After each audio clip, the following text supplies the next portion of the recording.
Next हमारे क्रांतिकारी थे पंडित अर्जुनलाल सेठी, जिनके बारे में एक प्रसिद्ध वक्तव्य की मैं बात करूंगा, एक नहीं दो बातों की, है ना।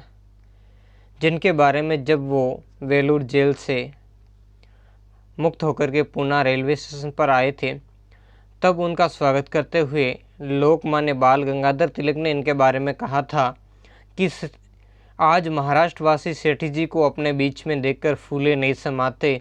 ऐसे महान त्यागी, देशभक्त और कठोर तपस्वी का स्वागत करते हुए महाराष्ट्र अपने को धन्य मानता है। और यहीं पर लोकमान्य तिलक जी ने अपने गले का रेशमी दुपट्टा उतार करके सेठी जी के गले में डाल दिया। और इसके बाद में जो घटना हुई वो तो इससे भी बड़ी महत्वपूर्ण थी। जब यहाँ से वो इंदौर जाते हैं तो इंदौर के अंदर इनको लेने के लिए क्या आई हुई थी, घोड़े बग्गियाँ लेने के लिए आई हुई थी इनके स्वागत के लिए। तब छात्रों ने उन घोड़े बग्गियों के घोड़ों को खोल करके खुद घोड़ों की जगह जुत करके उस बग्गी को खींचा था।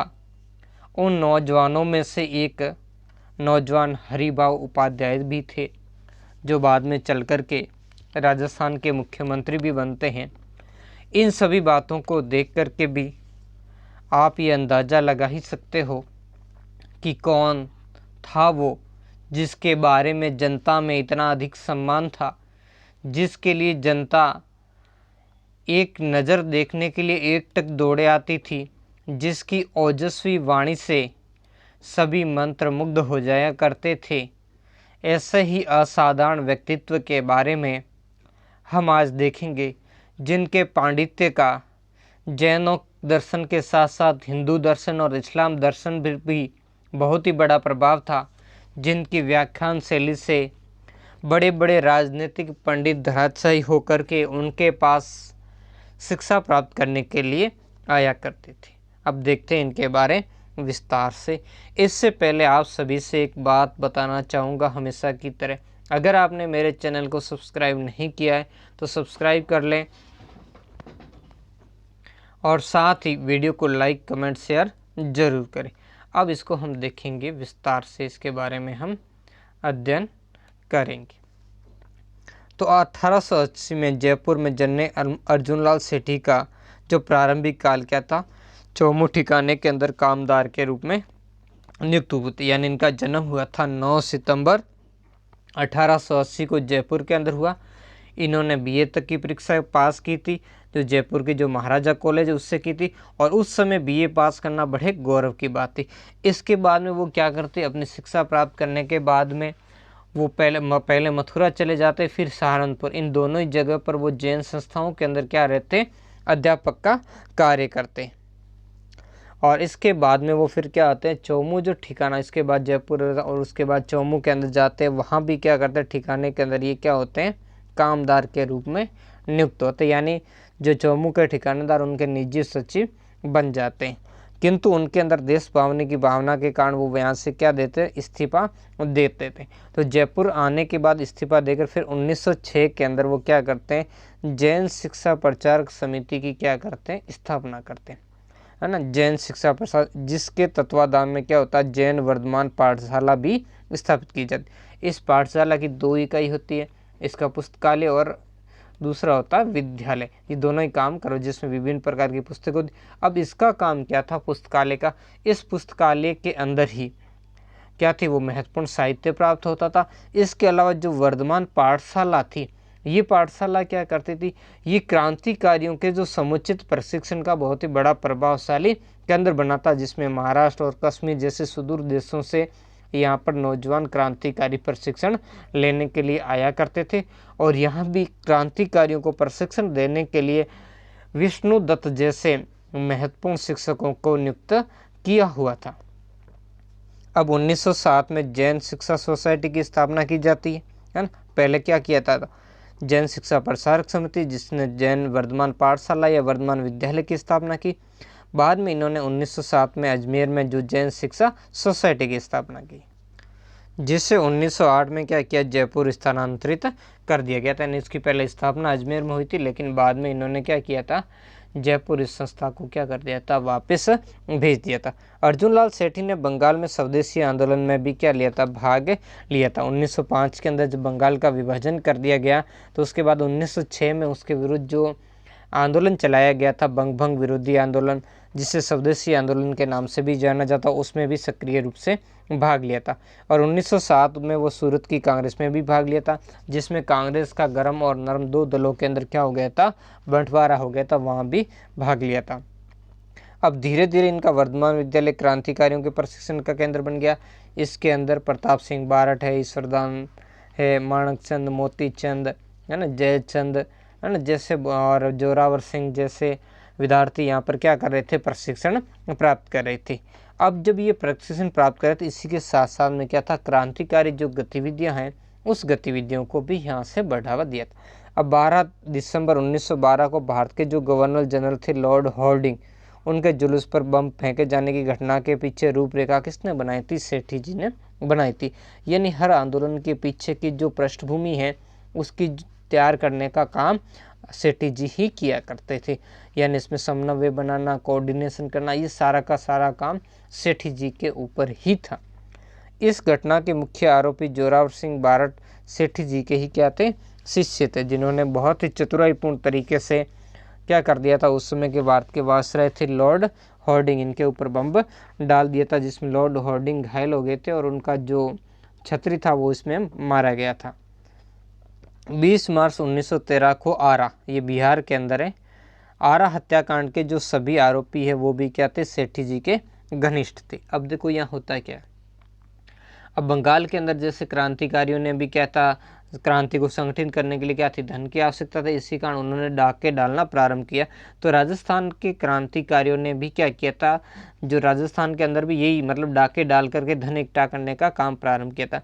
तो इसी लिए सेठी जी के जो वर्धमान विद्यालय के शिक्षक थे विष्णुदत्त जी, उन विष्णुदत्त जी ने 4 विद्यार्थियों को तैयार किया, जिसमें मोतीचंद, माणकचंद, जयचंद और जोरावर सिंह थे। ये सभी मिलकर के कहाँ चले गए, बिहार के अंदर आरा जिले में जो नीमेज के अंदर एक जैन उपासरा है, तो जैन उपासरे में इन्होंने डाका डाला और जिसमें उपासरे का जो क्या था, महंत मारा गया था। हालांकि इनके हाथ रुपए नहीं लगे थे, है ना। अब देखो इस मामले के अंदर सेठी जी का कोई इस निमेज जो हत्याकांड, इससे कोई इनका संपर्क नहीं था, यानी प्रत्यक्ष संपर्क नहीं था, लेकिन जो इनके आरोपी वो इनके घनिष्ठ थे, क्योंकि इनके ही द्वारा जो वर्धमान विद्यालय संचालित किया था उससे संबंधित था। इसी कारण एक भेदिया व्यक्ति था, मुखबिर जो शिव नारायण नाम का था, उसने सेठी जी का नाम इस कांड के अंदर ले लिया और इसी कारण इनको क्या कर लिया, इस हत्या और साथ में दिल्ली षड्यंत्र केस में भी नाम ले लिया है। तो दोनों ही कारण क्या कहता, अब इनको फिर नज़रबंद कर दिया जाएगा। इस प्रकार राजपूताना में क्रांतिकारी गतिविधियों के संचालक कौन थे, सेठी जी। तत्कालीन एजीजी थे उस समय के जयपुर के जो राजपूताना के सी आर्मस्ट्रांग ने 1914 में जयपुर सरकार को सेठी जी की गतिविधियों के बारे में सावधान किया कि उन्होंने वर्धमान विद्यालय और ये 2 महत्वपूर्ण घटनाएं थी, लॉर्ड हॉर्डिंग बम कांड और इसके बाद में जो ये निवाज हत्याकांड, और इन सब के बाद में इनके बारे में सूचित किया था। तो इसके बाद में इनको क्या कर लिया, नज़रबंद कर लिया जाता है। उनके जयपुर राज्य में प्रवेश पर क्या लगा दिया गया, प्रतिबंध। पहले तो प्रतिबंध लगाया जाता है, काकोरी कांड के बाद में आपको कमेंट करके बताना कब हुआ था कि मुख्य आरोपी अशफाक उल्ला खां को सेठी जी ने ही क्या किया था, राजस्थान के अंदर इनको छुपा कर रखा था, है ना। तो इस तरीके से सेठी जी क्या करते थे, महत्वपूर्ण क्रांतिकारियों को भी क्या करते थे, अपने यहाँ शरण दिया करते थे। इसके अलावा जो मेरठ षड्यंत्र केस हुआ था, उस मेरठ जो षड्यंत्र केस था वहाँ के लोगों को भी यहाँ इन्होंने छुपाने में क्या की थी, मदद की थी। सेठी जी लंबे समय तक आरा हत्याकांड और दिल्ली षड्यंत्र के कारण क्या हुए थे, यहाँ पर नज़रबंद रहे थे। और यहाँ पर जब नज़रबंद रहे थे कहाँ पर, जयपुर के अंदर, लेकिन बाद में उन्होंने जयपुर के अंदर इसके विरुद्ध भी क्या कर ली थी, हड़ताल कर दी थी और निरंतर जयपुर राज्य पर क्या बढ़ रहा था, दबाव पड़ रहा था। तो इसी दबाव के कारण क्या हो गया था, इनको फिर छोड़ना पड़ा था। इन्हें 7 वर्ष बाद इनको छोड़ करके फिर यहाँ से इनको कहाँ पर बंदी बनाकर वेलूर जो मद्रास प्रेसिडेंसी है वहाँ भेज दिया गया था। तो वहाँ पर भी दुर्व्यवहार किया गया। तो इसी दुर्व्यवहार के कारण, यानी इनके साथ तो किया ही जाता था, साथ में जो भी राजनीतिक वहाँ कैदी उन सब के साथ में क्या किया जाता था, दुर्व्यवहार। तो इसको लेकर के इन्होंने क्या कर दी थी, भूख हड़ताल, जो कितने दिन चली थी, 70 दिन तक चली थी। यानी 70 दिन तक ये क्या रहे थे, अनशन में रहे थे। अब इनकी नज़रबंदी के विरुद्ध संपूर्ण देश भर के अंदर क्या हुआ, रोष की भावना पैदा हुई और जिसके कारण आखिरकार सरकार को क्या हुआ, 1919 में रिहा कर दिया गया। अब 1919 के अंदर रिहा होने के बाद ये 1920 में जो नागपुर कांग्रेस को सफल बनाने में जुट गई, यानी 1920 के अंदर जो नागपुर के अंदर जो कांग्रेस का अधिवेशन आयोजित किया जा रहा था, उस अधिवेशन को वो सफल बनाने के अंदर लग गए थे। इस प्रकार क्रांतिकारी गतिविधियों के बाद उन्होंने कांग्रेस की नीतियों को भी क्या किया था, समर्थन देना प्रारंभ किया। हालांकि कांग्रेस के साथ में उनकी सही पटरी नहीं बैठ पाई थी और आखिर उन्होंने कांग्रेस को इसी कारण छोड़ना पड़ा था। असहयोग आंदोलन में सक्रिय भाग लेने के कारण 1921 में वे पुनः क्या बना दिए गए, बंदी बना दिए गए। तो 1921 के अंदर या 1920 में प्रारंभ हुआ था, गांधी जी ने असहयोग आंदोलन चलाया, तो इसमें भी इन्होंने क्या किया था, सक्रिय रूप से भाग लिया था। अब इनके द्वारा जब सक्रिय रूप से भाग लेने के कारण ब्रिटिश सरकार ने क्या कर दिया था, इनको फिर से क्या कर दिया था, गिरफ्तार कर दिया था और गिरफ्तार करके जेल में इनको क्या कर दिया, एक बार डाल दिया गया वापस। 1930 ईस्वी में सत्याग्रह के दौरान, है ना, जो इस समय भी कौन सा गांधी जी सविनय अवज्ञा आंदोलन चला रहे थे, तो उसी दौरान सत्याग्रह के दौरान वे राजपूताना के प्रांतीय क्या हुए, डिटेक्टर नियुक्त की गए और 1934 में वे राजपूताना और मध्य भारतीय प्रांतीय कांग्रेस कमेटी के भी क्या किए गए, प्रांतपति नियुक्त किए गए थे। अब देखो यहाँ इतना सब हो चुका है और बाद में लिखा कि नीति संबंधी मतभेदों के चलते उन्हें सक्रिय राजनीति से क्या करना पड़ा, संन्यास लेना पड़ा। देखो अब ऐसा हुआ क्यों। अब देखो कांग्रेस के अंदर जो गांधीवादी लोग थे उनका बड़ा बाहुल्य था, यानी गांधीवादी जो ग्रुप था उस ग्रुप और इन सेठी जी के बीच में क्या हो रही थी, इनके नहीं बन रही थी। तो गांधीवादी ग्रुप जिसका नेतृत्व हरिभाऊ उपाध्याय, ये वही हरिभाऊ उपाध्याय जब इनके जो इंदौर में इनकी जो बगी खोदी जो खींची गई थी उसमें जो क्या करने उसको खींचने वाले नौजवान युवा थे जोशीले, लेकिन यहाँ तक आते आते इनके और इनकी पटरी नहीं बैठ पा रही थी। तो इन लोगों के बड़े विरोध के कारण, हालांकि बीच में मोतीलाल नेहरू जी और विठल भाई पटेल आए और उन्होंने कांग्रेस से का नेतृत्व करने को कहा किया भी, लेकिन बाद में फिर क्या हुआ, इन गांधीवादी षड्यंत्रों के आगे वो हार गए थे। यानी इन्होंने बनावटी षड्यंत्र बना करके इनको क्या कर दिया, संस्थाओं का दुरुपयोग आदि करके सेठी जी को हरा दिया था। और इसी कारण सेठी जी फिर क्या हो गए थे, राजनीति से क्षुब्ध हो गए थे और इनसे क्या ले लिया था, बाद में संन्यास ले लिया था। और अंतिम समय इनका बड़ा थोड़ा अचंभव भरा भी था, क्योंकि सेठी जी के जो विरोधी थे उन्होंने इसके प्रति इस तरीके का प्रचार किया था कि वो मुसलमान बन गए, क्योंकि उस समय जो सांप्रदायिक दंगे हुए थे उस दंगों को उन्होंने मुसलमानों को बचाने का उसमें बहुत ही महत्वपूर्ण कार्य किया था। तो इस तरीके के बाद में और साथ में आर्थिक रूप से भी इनको जो गांधीवादी ग्रुप वाले लोग थे उनको क्या बना दिया, इनको पंगु बना दिया था। इनके पास कोई ऐसी आर्थिक भी मजबूत स्थिति नहीं थी।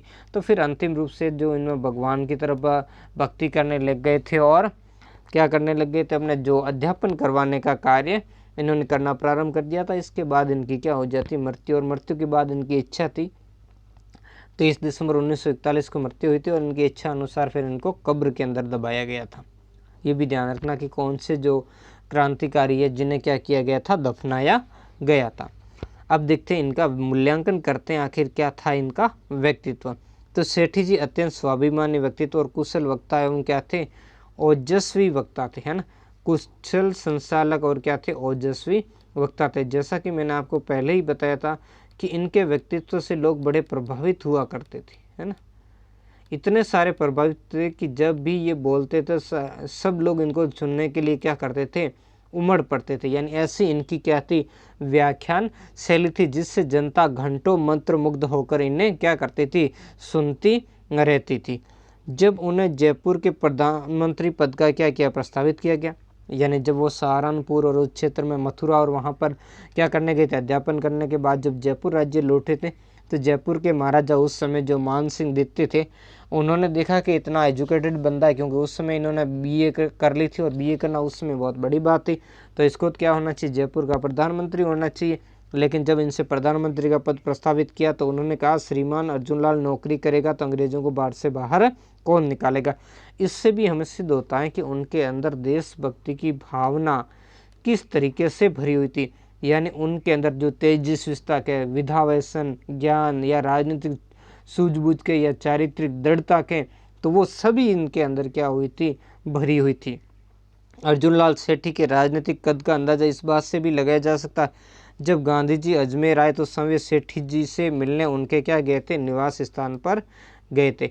इतना बड़ा रूप था। कई सारे जो क्रांतिकारी लोग थे उनसे क्या करते थे, मंत्रणा करने के लिए उनके पास में आया करते थे, उनसे सलाह लेने के लिए आया करते थे, है ना। इतने महत्वपूर्ण व्यक्तित्व के ये लोग क्या थे, धनी थे।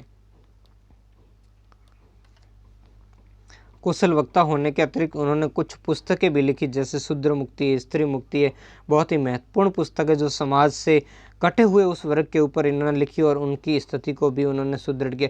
क्योंकि सेठी जी जैन धर्म के होते हुए भी इन्होंने गीता के अध्ययन पर बल दिया और जैनों को भी कहा कि भाई आप गीता पढ़िए, और साथ में जो कुरान के इतने अच्छे जानकार थे, खुद मुस्लिम इनके पास नमाज पढ़ने के लिए आया करते थे। तो उन्होंने शूद्रों की स्थिति और स्त्रियों की स्थिति के बारे में भी बहुत अच्छा वर्णन अपनी पुस्तकों में। एक उन्होंने नाटक भी लिखा महेंद्र कुमार, और ये लिखा भी और साथ में इसका मंचन भी करवाया। वे आजीवन सांप्रदायिक सद्भाव के लिए प्रयास रहे, यानी हिंदुओं और मुस्लिमों में उन आजीवन एकता का प्रयास किया। जब दंगे हुए थे तो भी ये दंगों को रोकने के लिए बीच में खड़े हो गए थे, जिस कारण मुसलमान जो थे उनकी काफ़ी जान बच गई थी। और इसके बाद जब कांग्रेस ने इनके खिलाफ षड्यंत्र किया, कांग्रेस मतलब जो राजस्थान की कांग्रेस इकाई थी, जिन्हें षड्यंत्रों के द्वारा इन्हें क्या कर दिया था, इनको पराजित करवा दिया था और इनका जो आर्थिक जो चक्र है वो भी तोड़ दिया था, यानी इनकी आर्थिक स्थिति भी बड़ी खराब कर दी थी। तब इस स्थिति के अंदर जो मुसलमानों को रक्षा जो इन्होंने की थी, इसके बदले फिर मुसलमानों ने भी क्या की थी, इनका सपोर्ट किया था। और बाद में 22 दिसंबर 1941 को क्या हो गया, अजमेर में देहांत हो गया और 23 जो सितंबर को इन्हें क्या कर लिया गया था, दफना दिया गया था। तो इस तरीके से ये थी। और हाँ, एक और बात बहुत ही महत्वपूर्ण है, वो भी देखो आपको बताना चाहूँगा कि वो बात ये है कि जब इनको दफनाया गया था, है ना, तो इनकी मृत्यु हो गई थी। और तब उसी मृत्यु के बाद में एक महात्मा थे भगवान दीन जी ने, वो इनके बारे में बहुत ही महत्वपूर्ण कहा था। जब चारों तरफ ये आवाज़ हो रही थी, क्योंकि जैन थे और कहा तो शोर हो रहा था, चारों तरफ आवाज़ हो रही कि सेठी जी दफनाए गए, सेठी जी दफनाए गए, तब उन्होंने कहा था अगर ये बात ठीक है तो क्या है, बड़े काम की है। क्योंकि हर तरह मरने के बाद क्या किया जाता था, बाद नाम न छोड़कर दफनाए जाने से क्या होगा, किसी दिन उन हड्डियों पर क्या चलेगा, हल चलेगा। क्योंकि कहाँ दफनाया गया ये तो बात पता नहीं थी, कि जहाँ भी दफनाया गया वहाँ पर इनकी हड्डियों पर क्या चलेगा, हल चलेगा, यानी खेती होगी और उनसे जो दाने उगेंगे उससे जो खाएगा उसमें क्या होगा, देशभक्ति आए बिना नहीं रहेगी। तो ये वो बातें थी जो सेठी जी के बारे में हमने की। आशा करता हूँ कि ये प्रयास आपको बहुत ही अच्छा लगा होगा। अगर अच्छा लगा तो लाइक कमेंट शेयर ज़रूर करें। धन्यवाद।